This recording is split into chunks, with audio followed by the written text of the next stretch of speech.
हजारों साल पहले, जब आधुनिक प्रयोगशालाएं नहीं थीं, जब सुपर कंप्यूटर नहीं थे, जब धातु के विशाल कारखाने और मिसाइल प्रक्षेपण केंद्र भी नहीं बने थे, तब भी भारत की प्राचीन सभ्यता में ऐसे अस्त्रों का वर्णन मिलता है जिन्हें सुनकर आज का विज्ञान भी चकित रह जाता है।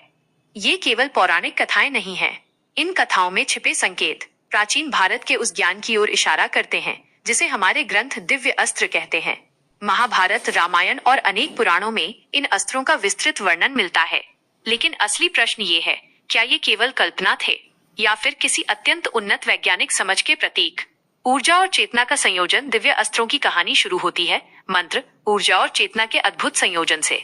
प्राचीन ग्रंथों के अनुसार हर दिव्य अस्त्र केवल धातु का हथियार नहीं था, वो एक सक्रिय ऊर्जा प्रणाली था जिसे विशेष मंत्रों, मानसिक एकाग्रता और विशिष्ट विधियों से सक्रिय किया जाता था। आज के समय में जब हम वॉइस कमांड, बायोमेट्रिक एक्सेस और एआई संचालित हथियारों की बात करते हैं, तो ये विचार बिल्कुल असंभव नहीं लगता कि प्राचीन लोग भी किसी प्रकार की उन्नत नियंत्रण प्रणाली की कल्पना करते रहे हों। ब्रह्मास्त्र, विनाशकारी ऊर्जा का प्रतीक। महाभारत में वर्णित ब्रह्मास्त्र शायद सबसे प्रसिद्ध दिव्य अस्त्र है। कहा जाता है कि ये अस्त्र एक बार सक्रिय हो जाने पर पूरे क्षेत्र को विनाशकारी ऊर्जा से भर देता था। ग्रंथों में वर्णन मिलता है कि जब ब्रह्मास्त्र छोड़ा जाता था, आकाश में तीव्र प्रकाश फैल जाता था, पक्षी घबरा कर गिरने लगते थे, पानी उबलने लगता था और धरती पर भयावह ताप फैल जाता था। ये वर्णन सुनकर कई आधुनिक शोधकर्ताओं ने इसकी तुलना अत्यंत शक्तिशाली ऊर्जा विस्फोट जैसे परमाणु ऊर्जा से की है।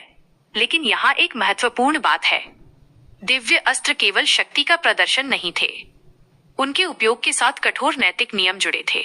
महाभारत के युद्ध में जब अश्वत्थामा ने क्रोध में आकर ब्रह्मास्त्र का प्रयोग किया तो ऋषियों ने तुरंत हस्तक्षेप किया। उन्हें आदेश दिया गया कि अस्त्र को वापस बुलाया जाए, क्योंकि यदि दो ब्रह्मास्त्र आपस में टकरा जाते तो उसका प्रभाव पूरी पृथ्वी के लिए विनाशकारी हो सकता था। यह विचार एक ऐसी तकनीक का संकेत देता है जिसे नियंत्रित करना अत्यंत कठिन था, और शायद यही कारण था कि केवल कुछ विशेष योद्धाओं को ही इन अस्त्रों का ज्ञान दिया जाता था। अग्नि और जल दिव्य अस्त्रों की दुनिया केवल ब्रह्मास्त्र तक सीमित नहीं थी।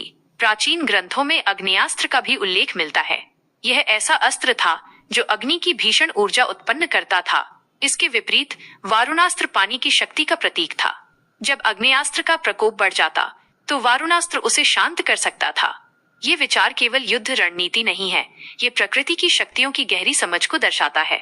अग्नि और जल, दो विपरीत ऊर्जा प्रणालियां जिन्हें संतुलित करने की अवधारणा प्राचीन भारतीय चिंतन में स्पष्ट दिखाई देती है।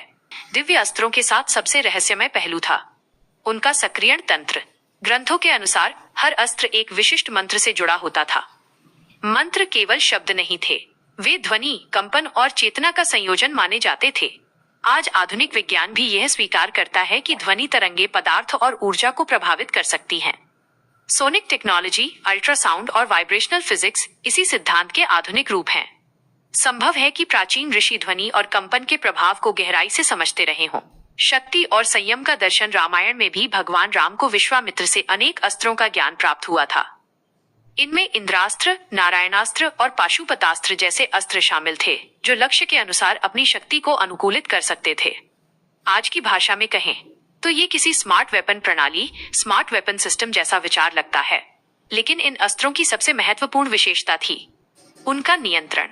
यदि योद्धा का मन अस्थिर हो जाए तो अस्त्र का प्रभाव भी अनियंत्रित हो सकता था। इसलिए गुरुओं ने हमेशा चेतावनी दी कि दिव्य अस्त्रों का उपयोग अंतिम विकल्प होना चाहिए। क्या प्राचीन भारत ने वास्तव में ऐसी उन्नत तकनीकों को समझ लिया था जिनकी झलक हमें आज भी इन ग्रंथों में दिखाई देती है? या फिर ये मानव कल्पना की वो शक्ति है जो हर युग में भविष्य के विज्ञान को पहले ही महसूस कर लेती है? शायद इसका अंतिम उत्तर अभी भी इतिहास की गहराइयों में छिपा हुआ है। लेकिन एक बात निश्चित है, दिव्य अस्त्रों की ये कहानियां केवल युद्ध की नहीं है, वे उस ज्ञान, अनुशासन और जिम्मेदारी की कहानी है जिसने प्राचीन भारत की सभ्यता को अद्वितीय बनाया। हमें इनमें केवल मिथक नहीं दिखाई देते, हमें दिखाई देता है मानव बुद्धि का वो साहस जो हमेशा सीमाओं को पार करने का सपना देखता रहा है।